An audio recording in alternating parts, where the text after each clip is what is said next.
Assalamualaikum warahmatullahi wabarakatuh. Perkenalkan, nama saya Ravena Bulan Oktavia, NIM J120190141 kelas fisioterapi 2B.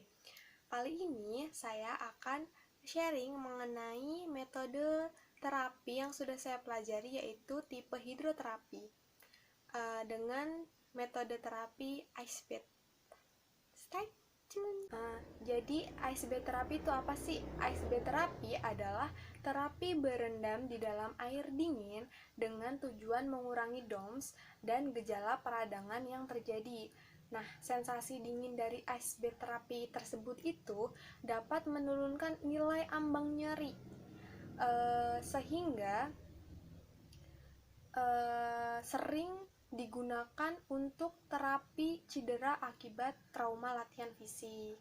Latihan fisik itu seperti apa sih? Seperti nge-gym, setelah berlari, terus bersepeda, terus dan lain sebagainya, seperti latihan-latihan fisik yang dilakukan oleh atlet seperti itu. Oke, jadi beberapa indikasi pemberian ice bath nih. Ada cedera sprain dan strain, sakit kepala seperti migrain, gangguan temporomandibular, peradangan pada sendi seperti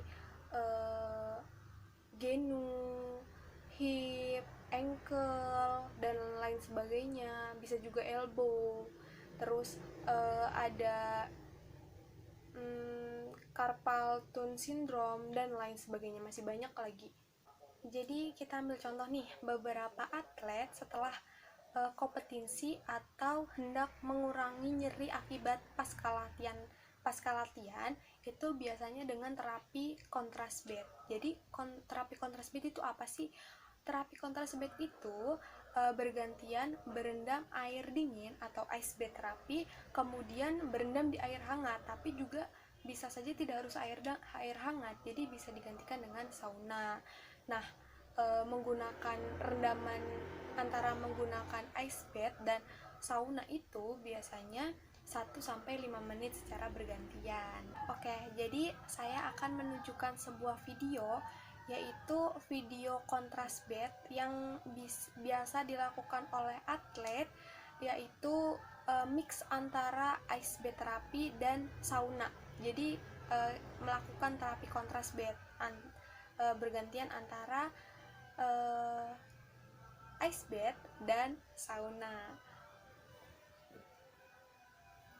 Stay tune.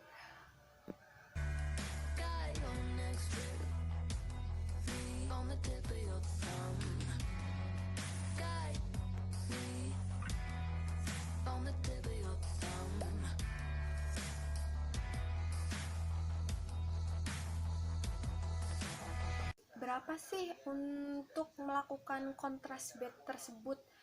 Jadi frekuensinya itu bisa dilakukan 1 kali sehari atau 2 kali sehari, tapi tidak dianjurkan untuk lebih dari 1 kali sehari, dengan intensitas ice bath-nya itu 12 derajat sampai 15 derajat Celcius dan saunanya itu 30 derajat Celcius sampai 40 derajat Celcius.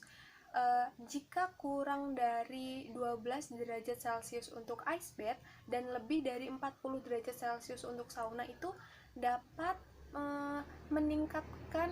dapat mengakibatkan resiko yang berbahaya.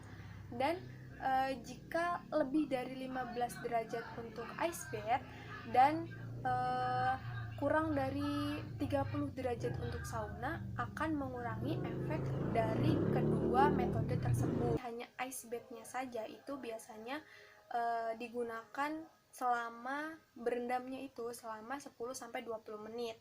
Tidak dianjurkan atau tidak boleh berendam di dalam ice bath itu selama lebih dari 20 menit, karena itu bisa dapat menyebabkan kematian mendadak, shock, dan hipotermia.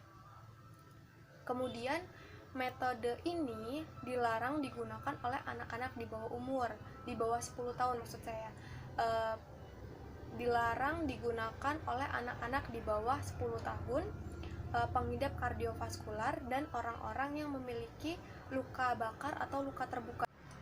Jadi kalau kita hendak melakukan ice bath terapi, itu alat dan bahan apa aja sih yang perlu kita siapkan? Yang pertama, yang jelas air. Yang kedua, es batu itu.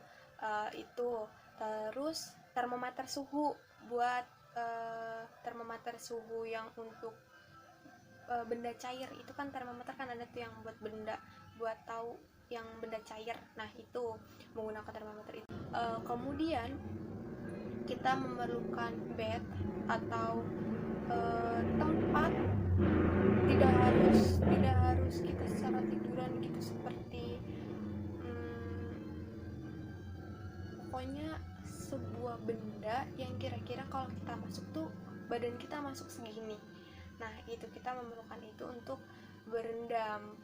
Terus kita juga memerlukan handuk kering. Jadi setelah kita keluar dari ice bath terapi, kita bisa langsung handukan biar kita tidak terkena hipotermia. Seperti itu. Sekian sharing saya mengenai salah satu terapi hidroterapi dengan tipe hidroterapi, yaitu ice bath terapi. Kurang dan lebihnya saya mohon maaf. Kepada Allah saya mohon ampun. Wabillahi taufiq wal hidayah. Wassalamualaikum warahmatullahi wabarakatuh.